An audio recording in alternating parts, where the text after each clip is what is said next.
ایک شخص تھا اپنی بوڑھی ماں کو گالیاں دیا کرتا تھا، اذیت دیا کرتا تھا، طرح طرح کی تکلیفیں دیا کرتا تھا۔ یہ خبر حضرت سیدنا عمر فاروق تک پہنچی۔ جب یہ خبر پہنچی تو آپ نے اس بدبخت شخص کو اپنے پاس بلایا۔ جب وہ حاضر ہوا تو آپ نے اسے چھوٹی سی سزا دی۔ وہ سزا کون سی تھی؟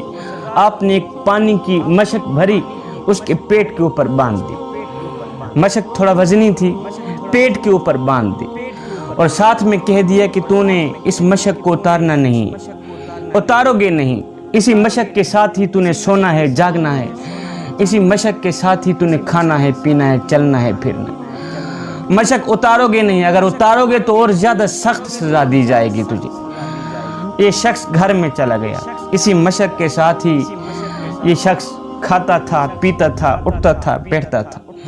ایک دن ایک رات بڑی مشکل سے اس نے گزارے۔ دوسرے دن یہ بدبخت شخص اپنی بوڑھی ماں کو لے کر حضرت عمر فاروق کے ہاں حاضر ہوا۔ چیخ کر کہنے لگا، رو کر کہنے لگا، حضرت مجھے معاف کر دیں، مجھ سے غلطی ہو گئی ہے، لہٰذا میری بوڑھی ماں نے مجھے معاف کر دیا، آپ بھی معاف کر دیں۔ نہ تو میں سکون سے سو سکتا ہوں، نہ تو میں بیٹھ سکتا ہوں، نہ تو میں کھا سکتا ہوں، نہ تو میں پی سکتا ہوں، درد مجھے زیادہ تنگ کر رہا ہے، حضرت خدا کے لیے مجھے معاف کر دیں، یہ عذاب ہٹا لیں۔ اللہ اکبر۔ یہ سننے کے بعد حضرت عمر فاروق نے جو جواب دیا، جوانوں دل کے کانوں سے سنیے گا۔ حضرت عمر فاروق رضی اللہ تعالی عنہ نے فرمایا، او نادان، اس بوڑھی ماں نے تجھے پیٹ کے باہر نہیں بلکہ پیٹ کے اندر اتنے ہی وزن میں 9 مہینے تک اٹھا کر رکھا۔ تیری طرح یہ ماں نہ ٹھیک سے سوتی تھی، نہ ٹھیک سے اٹھتی تھی، نہ ٹھیک سے بیٹھتی تھی، نہ ٹھیک سے کھاتی تھی، نہ پیتی تھی، نہ ٹھیک سے چل سکتی تھی۔ پھر کچھ دن بعد تو نے اسے موت کسی اذیت دے کر پیدا ہوا۔ اس بڑی ماں نے موت کی پٹی اپنے سر پہ باندھ کے تجھے اس نے پیدا کیا۔ جب تو پیدا ہو گیا 2 سال تک تو اس بوڑھی ماں کا خون پیتا رہا۔ پھر کچھ دن گزرنے کے بعد اس ماں نے اپنے منہ سے نوالا نکالا، تیرے منہ میں ڈالا۔ اللہ اکبر۔ خود بوڑھی ہوتی گئی، تجھے جوان کرتی گئی، خود کمزور ہوتی گئی، تجھے طاقتور کرتی گئی۔ آج تو جوان ہو گیا ہے، تیری ماں بوڑھی ہو گئی ہے۔ آج تو طاقتور ہو گیا ہے، تیری ماں کمزور ہو گئی ہے۔ آج جب تو اپنے پاؤں پہ کھڑا ہوا تو اس کا شکر ادا کرنے کے بجائے گالیاں دیتے ہوئے تجھے شرم نہیں آتی؟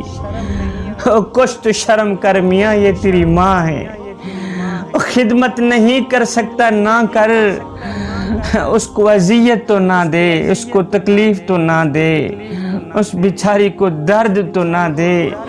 اور نادان تجھے پتہ نہیں ہے، میرے کریم نبی نے فرمایا، صحابہ کاش میری ماں زندہ ہوتی، میں نماز میں اللہ کے حضور کھڑا ہوتا، ماں آواز دیتی، ہو بیٹے محمد، میں نماز چھوڑ کر دوڑ کر ماں کے پاس چلا جاتا اور زمانے کو بتاتا کہ ماں کی عظمت کیا ہوتی ہے۔